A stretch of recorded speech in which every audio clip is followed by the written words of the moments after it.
रहे हैं the live news, सच सबसे आगे। द लाइव न्यूज को सब्सक्राइब करें, साथ में इस बेल आइकन पर भी क्लिक करें। दोस्तों नमस्कार। आज एक बार फिर हमारे साथ जुड़ चुके हैं भानु प्रताप सिंह एडवोकेट, जो राष्ट्रीय जनहित संघर्ष पार्टी के राष्ट्रीय अध्यक्ष हैं। आइए हम बात करते हैं कुछ विषयों पर उनसे। सर, जिस तरीके से कोरोना के बीच में चलते हुए एक तबलीगी जमात के लोगों को, मुस्लिम धर्म के लोगों को बदनाम किया गया मीडिया के द्वारा, आज उसी जमात के लोग अपना खून देने के लिए, दूसरों को बचाने के लिए आगे आ रहे हैं। इस पर आपको क्या कहना है? देखिए, इस सबसे पहले मैं तबलीगी जमात के जितने भी भाई हैं, मैं उन सबको दिल से धन्यवाद देना चाहता हूँ। शायद यूँ कहूँ कि मेरे पास शब्द नहीं है कि जितना बड़ा काम वो कर रहे हैं, जितना बड़ा फैसला उन्होंने किया है, और दिल्ली सरकार के साथ जिस तरह से उन्होंने 300 लोगों ने कोरोना वायरस से ठीक होने के बाद अपने खून को देने के लिए सहमति दी है, और जिसमें से 4 लोग खून दे भी चुके हैं। मैं समझता हूं इंसानियत के लिए इससे बड़ी मिसाल आज के ऐसे युग में जहां लोग नफरत ही नफरत फैला रहे हैं, कोई और मिसाल हो नहीं सकती। तबलीगी जमात के लोगों ने सिद्ध कर दिया कि चाहे उन्हें कोई कितनी गाली दे, चाहे कोई कितनी नफरत करे उनसे, कितनी भी घृणा फैलाए, कितना भी उन्हें बदनाम करने की कोशिश करे, लेकिन जब मौका लगेगा इंसानियत के लिए अपना फर्ज अदा करने में वो कभी पीछे नहीं रहेंगे। ये तबलीगी जमात के लोगों ने सिद्ध कर दिया। 300 लोग, आप देखिए संख्या कितनी बड़ी, छोटी मोटी संख्या नहीं है। 300 लोग तबलीगी जमात के जो कोरोना वायरस से ठीक हो चुके हैं। प्लाज्मा थेरेपी से लोग कोरोना से बच जाएं, कोरोना की बीमारी से उबर आए, उसके लिए अपना खून देने के लिए उन्होंने सहमति दी है। ये उन लोगों के मुंह पर बड़ा प्यार, बड़ा इंसानियत का परोपकार भरा एक तमाचा है, जिन्होंने तबलीगी जमात को लेकर पूरे मुस्लिम समाज को बदनाम करने का प्रयास किया, उनके प्रति नफरत फैलाई, उनके प्रति घृणा फैलाई। और इसमें कई पत्रकार, मुझे कोई दिक्कत नहीं है उनका नाम लेने में, जो पत्रकार हैं, चाहे उसमें राजेश शर्मा हो, चाहे अमीश देवगन हो, चाहे दीपक चौरसिया हो, और चाहे इन सबका बाप जो वो है अर्णब गोस्वामी, ये जितने भी लोग हैं, इन्होंने कोई कसर नहीं छोड़ी। चाहे सुधीर चौधरी हो, इन्होंने तबलीगी जमात को लेकर जिस तरह से नफरत फैलाई है इस देश में, जिस तरह से देशद्रोह किया है, इन सबके मुंह पर करारा तमाचा है। अगर जरा सी भी शर्म लिहाज इन पत्रकारों में, क्योंकि पत्रकार को बहुत निष्पक्ष होना चाहिए, पत्रकार को बहुत बैलेंस होना चाहिए, बहुत संतुलित होना चाहिए। जो तथ्य हैं उन तथ्यों को ज्यों का त्यों लोगों के सामने रखना चाहिए। पत्रकारों को सरकारों से सवाल पूछने चाहिए कि ये आपकी जिम्मेदारी है इस काम को करना, ये आपने नहीं किया, और ये जो काम किया है ये समाज के हित में नहीं है, आपने क्यों किया, क्या घोटाले हैं, इनको उजागर करना ये पत्रकारों का काम है। किसी पार्टी विशेष का प्रवक्ता, या यूं कहो कि पैरोकार बनके उसकी पैरोकारी करना, उसके तलवे चाटना, उसकी चापलूसी करना, और अपना ईमान बेचकर उसका काम करना, उसकी प्रशंसा करना, और एक व्यक्ति विशेष का महिमा मंडन करना, यह पत्रकारिता नहीं है। ये तो आप सीधे सीधे शब्दों में कहो इसको, ये तो चापलूसी है। ईमान बेचकर कहां जाओगे तुम? ये तुम्हारा काम नहीं है।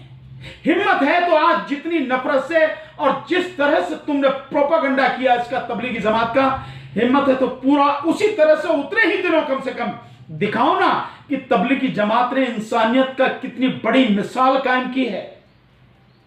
कोई ऐसा जितनी बड़ी संख्या में जो है उन्होंने खून देने की बात करी है प्लाज्मा थेरेपी से लोगों को बचाने के लिए, तो ये तबलीगी जमात के लोग हैं। और ये उस तबलीगी जमात के लोग हैं, ये मुस्लिम समाज के लोग हैं, जिन्होंने इस कोरोना के महामारी के समय में, जब चारों तरफ लॉकडाउन है, किसी भी चीज की जो उन्होंने इंसानियत में कभी कमी नहीं दिखाई। ध्यान है आपको, बुलंदशहर में एक व्यक्ति हिंदू था, उसकी मृत्यु हो गई, उसके परिवार वाले भी उसकी लाश को अंतिम संस्कार के लिए लेने गए। पूरा मुस्लिम समाज उसकी अर्थी बना के, उसी परंपरा के हिसाब से जो हिंदू परंपरा होती है, अर्थी बना के ले गए, शमशान घाट में उसका अंतिम संस्कार किया। ध्यान है बॉम्बे में इसी तरह से एक हिंदू व्यक्ति की मौत हो गई और मुस्लिम समाज के लोग उसे उठाकर ले गए, पूरे हिंदू रीति रिवाज के साथ उसका अंतिम संस्कार किया। यही मुस्लिम समाज के लोग हैं कितनी बड़ी संख्या में पूरे देश में, जिन्होंने गरीबों को, उन लोगों को जिन तक खाना नहीं पहुंच रहा उन तक खाना पहुंचाया, आज भी पहुंचा रहे हैं, लगातार पहुंचा रहे हैं। एजाज खान जो फिल्म स्टार हैं, वो और उनकी पूरी टीम किस तरह से लोगों की मदद कर रही है, और उसी व्यक्ति को जो है एक झूठे आरोप में गिरफ्तार कर ले गया, एजाज खान को।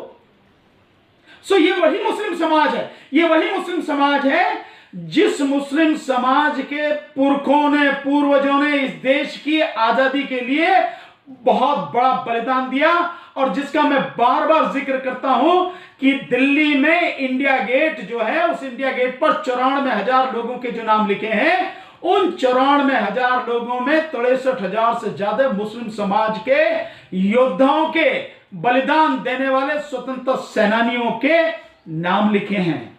और जो लोग उन पर आरोप लगा रहे हैं, जो पूरे मुस्लिम समाज को बदनाम करने की कोशिश कर रहे हैं, उसके प्रति नफरत फैला रहे हैं, उसके प्रति घृणा फैला रहे हैं, हिंदू मुस्लिम का एजेंडा चला रहे हैं इस महामारी के दौर में भी, ये उन सब लोगों के लिए सबक है।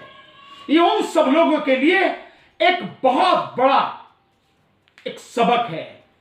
क्या आज इतनी शर्म लिहाज बची है इस गोदी मीडिया में, ये जो एंकर हैं इनमें, कि जाके अगर जरा सी भी शर्म लिहाज है तो इनके इस परोपकार को, इनके इस महान कार्य को उसी तरह से बताएं, नहीं तो चुल्लू भर पानी में डूब कर मर जाएं। यमुना नदी में पानी इतना तो आई है कि डूब कर मरा जा सकता है। हिंदू मुस्लिम करते हो, यहां तक कि महाराष्ट्र में, महाराष्ट्र के पालघर में भी जो हिंदू बहुल आबादी वाला इलाका है, जहां पर 2 साधुओं की पुलिस के सामने पीट पीट कर हत्या कर दी गई, वो सारे के सारे हिंदू थे। 110 लोग जिनके नाम एफआईआर में, सारे के सारे हिंदू, एक भी मुस्लिम नहीं। उसको भी जो है, जो हिंदू मुस्लिम बनाने की कोशिश की, उसको भी हिंदू मुस्लिम, उसमें भी सोनिया गांधी तक को, अर्नब गोस्वामी, ये जो इस तरह के जो लोग हैं, उस सब में लपेटने की कोशिश की गई कि सब उनकी वजह से हुआ है। और जिस तरह की अभद्र भाषा न केवल किसी व्यक्ति, नेता के खिलाफ, वो विपक्ष के जो लोग हैं, सरकार वाले नहीं, सरकार के तो तलवे चाट रहे हैं वो। लेकिन वो जो पत्रकार हैं अर्नब गोस्वामी, वो कहते हैं सरकार से सवाल पूछा जाएगा, क्योंकि कांग्रेस की सरकार वहाँ पे उसके साथ मिली हुई है, जो है उद्धव ठाकरे जी की पार्टी के साथ मिलके काम कर रही है। तो सरकार, वो कहता है कि हमने इसलिए सवाल पूछा है सोनिया जी से, क्योंकि उनके वहां पर मिली। सोनिया जी से क्यों पूछा? मुख्यमंत्री उद्धव ठाकरे उनसे पूछा, और उद्धव ठाकरे जी ने, और जो महाराष्ट्र के गृह मंत्री हैं, उन्होंने तुरंत कार्रवाई करके एफआईआर दर्ज की, और एफआईआर दर्ज करके जितने भी लोग थे उनको 110 लोगों को गिरफ्तार किया ना उन्होंने गिरफ्तार। तो कार्रवाई जो है, एक सरकार का जो काम होता है कि तुरंत एफआईआर करे, उनके खिलाफ कार्रवाई करे, और जो पुलिस वाले हैं उनको सस्पेंड भी किया गया है। जहां तक मेरी जानकारी है, उनको सस्पेंड भी किया गया। अगर कहीं किसी की गलती है तो वो पुलिस की गलती है। मैंने भी वो वीडियो देखा है, पुलिस वाला कैसे साइड में हो रहा, जबकि पुलिस वाला चाहे उसकी अपनी जान चली जाए, उसकी जिम्मेदारी ये है, उसके सामने कुछ हो रहा है तो उसको, उस व्यक्ति को बचाना है। क्योंकि किसी को भी किसी को दंड देने की जो अगर अधिकार है तो वो कानून को है, वो अदालत को है, कोई और नहीं कर सकता। तो पुलिस की ये जिम्मेदारी थी उसे बचाना। सो वहां की महाराष्ट्र सरकार ने, न केवल मुख्यमंत्री उद्धव ठाकरे जी ने, बल्कि वहां के जो गृह मंत्री हैं उन्होंने भी लगातार कार्रवाई की, और गृह मंत्री और उनकी पूरी टीम, उन्होंने ही बताया कि इसमें मुसलमानों का कोई हाथ नहीं है, ये सारा का सारा हिंदू बहुल क्षेत्र है। जिस गांव के पास वो घटना हो, उस गांव की जो प्रधान है, वो प्रधान भी बीजेपी की है, वहां का जो एमएलए है बीजेपी का है, वो पूरा इलाका बीजेपी का है, बीजेपी बहुल इलाका है। वहां 10 साल से उनकी जो उनकी सत्ता है, वो काबिज है, वहां पे उनका इलाका है। सो सोनिया गांधी जी का इसमें क्या है? ठीक है, सोनिया गांधी जी की जो पार्टी है उसमें शामिल है, तो आप पार्टी से सवाल पूछिए, मुख्यमंत्री से सवाल पूछिए, और उनसे भी पूछने की जरूरत क्या है, वो उन्होंने कार्रवाई की है। और इसके लिए तो सही मायने में अगर अर्नब गोस्वामी में इतना दम है, वाकई में ये पक्की बात है कि वो पत्रकारिता नहीं जानता, पत्रकारिता की एबीसीडी भी नहीं जानता। अगर वो पत्रकारिता की एबीसीडी भी जानता तो बहुत संतुलित पत्रकारिता करता। और इस तरह से, जिस तरह से वो बिहेव करता है, चिल्लाता है लोगों पर, गुस्सा करता है, उकसाता है लोगों को, तो ये पत्रकारिता नहीं है। जो पत्रकार है केंद्र की सरकार से क्यों नहीं सवाल करते? जैसे बेरोजगारी बढ़ रही है, आर्थिक स्थिति खराब है। और मैंने अभी दो तीन दिन पहले एक न्यूज ई पेपर के माध्यम से मेरी जानकारी में आई है कि गुजरात में कोरोना वायरस को लेकर बहुत अधिक संख्या में लोगों की संक्रमित होने की वो आ रही है खबर। तकरीबन 8 लाख लोग 31 मई तक वहां पे संक्रमित हो जाएंगे। इस बारे में मीडिया केंद्र सरकार से सवाल क्यों नहीं पूछता? नहीं, आपका कहना बिल्कुल सही है। वहां तो ज्यादा ही पूछना चाहिए कि पूरे देश में गुजरात मॉडल जिस तरह से किया गया है, गुजरात मॉडल जिस तरह से दिखाया गया है, गुजरात मॉडल को दिखा के जिस तरह से बीजेपी सत्ता में आई है, यूं कहो कि मोदी सत्ता में आए हैं, तो प्रधानमंत्री अगर सत्ता में आए हैं, प्रधानमंत्री का गृह राज्य है, वहां 15 साल तक वो मुख्यमंत्री रहे, वहां उनसे सवाल पूछा जाना चाहिए। और पूछा जाना चाहिए, जो आप रिपोर्ट की बात कर रहे हैं, 3-4 दिन पहले की रिपोर्ट है, टाइम्स ऑफ इंडिया का जो उसका संस्करण है, उसमें ये खबर आई है। और गुजरात के जो अहमदाबाद और सूरत के जो 2 कमिश्नर हैं, उन्होंने प्रेस कॉन्फ्रेंस करके ये कहा है। अहमदाबाद के जो पुलिस जो कमिश्नर हैं, उन्होंने तो कहा है, अहमदाबाद के कमिश्नर ने, कि जिस तरह से, और कल मैं न्यूज में भी देख रहा था, कल मैंने उसमें भी न्यूज में देखने के बाद पता लगी कि जिस तरह से अहमदाबाद में मामले पहले पता नहीं 15 दिन में दुगने हुए, फिर उसके बाद में 8 दिन में हुए, और अभी ये न्यूज है कि 2 दिन में, नहीं 4 दिन की बात नहीं, मैं कह रहा हूं 2 दिन की, कि 2 दिन में दुगने हो रहे हैं। इस तरह से वहां पर बढ़ रहे हैं। तो वहां जो कमिश्नर का कहना है कि जिस तरह से अहमदाबाद में कोरोना वायरस फैल रहा है, 15 मई तक 50,000 लोग कोरोना वायरस से ग्रसित हो जाएंगे, और अगर इसको नहीं रोका गया तो 31 मई तक वहां 8 लाख लोग हो जाएंगे। इसी तरह से सूरत के जो वो हैं कमिश्नर, उनका कहना यह है कि 31 मई तक 1,60,000 के लगभग कोरोना वायरस से पीड़ित अकेले सूरत में हो जाएंगे, 8 लाख अहमदाबाद में। तो सवाल तो इनसे पूछना चाहिए, इस गुजरात मॉडल वाली जो सरकार है उससे पूछना चाहिए, गुजरात की बीजेपी सरकार उससे पूछना चाहिए, प्रधानमंत्री से पूछना चाहिए, और गृह मंत्री जी से पूछना चाहिए। भैया, तुम्हारा राज्य, अगर तुम अपने राज्य को नहीं बचा सकते, तुम अपने राज्य में कुछ नहीं कर सकते, तो बाकी को और कहीं क्या करोगे आप?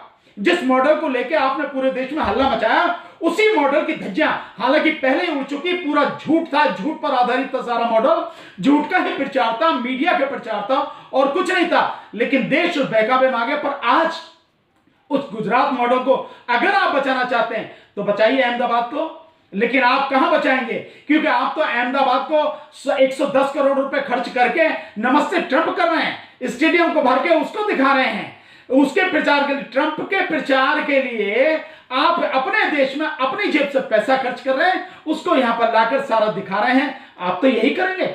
हकीकत यह है कि इस समय जो सबसे ज्यादा जरूरत है, न केवल गुजरात सरकार को बल्कि भारत सरकार को ध्यान लगाना चाहिए कि जो कमिश्नर ने कहा है उसकी सच्चाई को जानते हुए उसमें पूरा जोर लगाना चाहिए। किसी भी हालत में यह वायरस इतनी तेजी से जो फैला, वहां नहीं फैलना चाहिए। वहां पूरा, चाहे कर्फ्यू लगाओ, चाहे कुछ भी करो, क्वारंटाइन करो, जितना भी जो भी स्टेप उठाए जा सकते हैं वो सारे के सारे उठाए जाने चाहिए, ताकि जो वहां की निर्दोष जनता है अहमदाबाद की और सूरत की, वो बच सके। और इसके अलावा लेकिन इस पर सवाल नहीं उठाएंगे, क्योंकि वो मैंने बताया ना कि दलाल मीडिया है, चापलूस मीडिया है, ईमान बेचकर बेईमान हो चुका मीडिया है। ये सवाल पूछे जाने चाहिए। अर्णब गोस्वामी को पूछने नहीं चाहिए प्रधानमंत्री से सवाल, अर्णब गोस्वामी को पूछने नहीं चाहिए गृह मंत्री से सवाल, वहां के जो मुख्यमंत्री हैं उनसे नहीं पूछने चाहिए ये सवाल कि क्यों फैला इस तरह से, इतनी स्पीड से क्यों फैला है। ये सारे के सारे सवाल पूछे जाने चाहिए, लेकिन नहीं पूछेंगे, क्योंकि वहां हिंदू मुस्लिम नहीं है ना। हिंदू मुस्लिम कहां है? जमात में। हिंदू मुस्लिम कहां है? पालघर में। सो ये सारे के सारे ये सब बिक चुके हुए पत्रकार हैं। ये सब के सब एक व्यक्ति का महिमा मंडन करने में लगे हैं, देश की कड़वी सच्चाई को सामने लाने के लिए तैयार नहीं है। इस कड़वी सच्चाई को सामने लाने के लिए तैयार नहीं है कि पीएम केयर फंड क्यों बनाएगा, जब पहले से फंड है, उसमें कितना पैसा इस समय तक जमा हो चुका है। पहले हफ्ते में लगभग 8,000 करोड़ हो चुका, उसके बाद की कोई खबर नहीं है कहां गया पैसा, और उसका पैसा किस तरह से लोगों मतलब स्टेट तक पहुंचा है। कल प्राइम मिनिस्टर ने मंत्रियों के, प्रधानमंत्री, मुख्यमंत्रियों के साथ में जो मीटिंग करी, उसमें ये सारे सवाल आ रहे हैं कि जो मुख्यमंत्रियों का, जो हर राज्य का अपना जीएसटी का पैसा है वो भी नहीं मिला उन्हें, और जो रिलीफ के नाम पे है वो कुछ नहीं मिल पा रहा है उन्हें। तो ये जो सारी की सारी चीजें हैं, और ऐसे में आप देखिए क्यों नहीं सवाल पूछते इस बात पे, क्या अर्णब गोस्वामी ने, क्या सुधीर चौधरी ने, या दीपक चौरसिया ने, या अमिश देवगन ने, या राजेश शर्मा ने, इन्होंने सवाल पूछे हैं कि ऐसे समय में जो टेस्टिंग किट मंगाई गई चाइना से, वो व्यक्ति जो है वो हिंदू है, वो व्यक्ति मुस्लिम नहीं है, वो सिख नहीं है, वो पारसी नहीं है, वो ईसाई नहीं है, वो बुद्धिस्ट नहीं है, उस व्यक्ति ने किस तरह से लाके 18 करोड़ 75 लाख रुपए, जो मनीष शर्मा जी बता रहे हैं कांग्रेस के प्रवक्ता, कि इतने में किट बेची, जो किट 245 रुपए में मिल रही वो आईसीएमआर को 600 रुपए में बेची गई, और वही किट 400 रुपए में तमिलनाडु गवर्नमेंट ने खरीदी, और उससे बढ़िया किट जो कोरिया से मंगाई गई, वो कोरिया से जो मंगाई गई किट 337 रुपए में जो गवर्नमेंट ने, एक स्टेट की गवर्नमेंट ने मंगाया, वहां से मंगाई गई। सो ये सब घोटाले, क्या इस पर नहीं सवाल पूछा जाना चाहिए कि ऐसे बुरे समय में भी जहां लोगों की मदद कर रहे हैं, मदद करनी चाहिए, ऐसे में भी कुछ मुनाफाखोर लोग हैं जो ऐसी महामारी के समय में, ऐसे दुख के समय में भी लोगों को लूटने में लगे हैं, मुनाफा कमाने में लगे हैं। क्यों नहीं पूछे जाते इस पर सवाल? सो मीडिया को मैं मानता हूं अपनी जिम्मेदारी निभानी चाहिए, सवाल पूछने चाहिए, और जहां तक रहा तबलीगी जमात का, मैं फिर एक बार जो है पूरे तबलीगी जमात को, मुस्लिम समाज को बधाई देना चाहता हूं कि इंसानियत के लिए उन्होंने बहुत बड़ा कदम उठाया है। आपको इस रमजान के मुबारक मौके में बहुत बहुत धन्यवाद। तो जिस तरीके से जो मीडिया है, देश का मीडिया है, सांप्रदायिक दंगे फैलाने की कोशिश कर रहा थी, क्या इसकी चपेट में सिर्फ एक ही समाज के लोग आएंगे, या सभी समाज के लोगों को इसका नुकसान होगा जब दंगे होंगे? जिस तरीके से ये कर रहा है, अगर देश में दंगे हो जाते हैं तो उसमें तो सभी समाज के लोगों को दिक्कत होगी। निश्चित रूप से। देखिए, एक बड़े पत्रकार है, मैं अभी आप उनका वो देख रहा था मैंने आज, उन्होंने बड़े वरिष्ठ पत्रकार हैं, उन्होंने भी ये कहा कि ये राष्ट्रद्रोह का काम कर रहे हैं। ये जिस तरह से ये काम किया है इन्होंने, जिस व्यक्ति के विषय, अर्णब गोस्वामी के विषय में उन्होंने सीधा सीधा कहा कि इस तरह की जो पत्रकारिता है ये राष्ट्रद्रोह, और मैं बहुत पहले कह चुका हूं कि ये देशद्रोह है। ऐसे लोगों पर सेक्शन 124 ए आईपीसी के तहत देशद्रोह का मुकदमा चलना चाहिए। ऐसे सभी लोग जो दंगा भड़काने की कोशिश करें, और ये सच बात है कि हमेशा जब भी दंगा भड़केगा नुकसान हर किसी को होगा, किसी को कम होगा, किसी को ज्यादा होगा, किसी को टारगेट करके करेंगे और आपकी योजना पहले से है, नियत पहले से है, स्वाभाविक रूप से उसको ज्यादा नुकसान होगा, लेकिन नुकसान हर किसी को होगा, कम हो या ज्यादा। इसलिए हमें कभी भी कोशिश ये नहीं करनी चाहिए कि दंगा भड़काएं, बल्कि किसी भी हालत में किसी भी तरह का दंगा न भड़के, लोग शांतिपूर्वक रहें, एक दूसरे का सहयोग करें, एक दूसरे से प्यार करें, एक दूसरे से मैत्रीपूर्ण तरीके से व्यवहार करें। हर व्यक्ति का यही काम होना चाहिए, और पत्रकारों का तो विशेष रूप से होना चाहिए। और पत्रकार काम कौन कर रहा है? सरकार। तो आप विपक्ष से सवाल क्यों पूछ रहे हो? आप जो सरकार के खिलाफ बात कर रहे हैं उन लोगों से सवाल क्यों पूछ रहे हो? कितनी आप मतलब कितना गिरोगे? कोई पतन की एक सीमा होती है, पत्रकार का पतन इतना हो चुका है, और इस चपेट में बहुत से जो ईमानदार और जो अच्छे पत्रकार हैं, जिनका एक का नाम लेने की जरूरत नहीं, ऐसे कितने ही पत्रकार हैं, चाहे वो रवीश कुमार हो, चाहे पुण्य प्रसून वाजपेयी हो, चाहे विनोद शर्मा जी हो, चाहे जो राजेंद्र अग्रवाल जी हो, और चाहे आपके अभिषाक शर्मा जी हो, चाहे वरदराजन जी हो, चाहे जो आपके एक से बढ़कर एक उर्मिलेश जी हो, ये सारे के सारे जो लोग हैं ये सब अच्छे पत्रकार हैं। सो ऐसे लोगों को वाकई में हमारे लिए खुशी की बात है कि हमारे समाज में, हमारे देश में ऐसे भी लोग आज हैं। पर उन सबसे ज्यादा दिक्कत यह है कि जो ये मनु मीडिया है, जो लगातार जिसकी पहुंच बहुत दूर तक है, ऐसे पत्रकार देश को तोड़ने का, देश में दंगा भड़काने का, देशद्रोह का काम कर रहे हैं। इन्हें इन सब सारी चीजों से बाज आना चाहिए। और एक बहुत सीधी सी बात कहना चाहूंगा, आप तो धर्म को मानते हैं, आप तो हिंदू धर्म की फिलॉसफी को मानते हैं, उसी में कहा जाता है कि भैया जो बोओगे वही काटोगे। सो जो तुम बोओगे वही काटोगे। तुम नफरत बो रहे हो, नफरत ही काटोगे, और तुम बो रहे हो तो जो बो रहा है वही काटेगा, दूसरा नहीं काटेगा। जो बो रहा है वही काटेगा। इसलिए कम से कम प्रकृति के उस प्रकोप से बचो कि जब समय आएगा और तुमने जो बोया है उसका ब्याज सहित जब सबको तुमके लौटाने जाएगी प्रकृति, जब लौटाएगी प्रकृति तुम्हें, संभाल नहीं पाओगे। इसलिए अगर बोना है तो प्यार बो, मोहब्बत बो, मैत्री बो, करुणा बो, नफरत मत दो, इससे कुछ नहीं मिलेगा। वरना जो नफरत बोगे और जो बो चुके हो तुम ही काटोगे, दूसरा कोई काटेगा नहीं। इसलिए बेहतर है अब भी समझ जाओ तो अच्छा है। बहुत बहुत धन्यवाद। आप देख रहे हैं द लाइव न्यूज, सच सबसे आगे। द लाइव न्यूज को सब्सक्राइब करें, साथ में इस बेल आइकन पर भी क्लिक करें।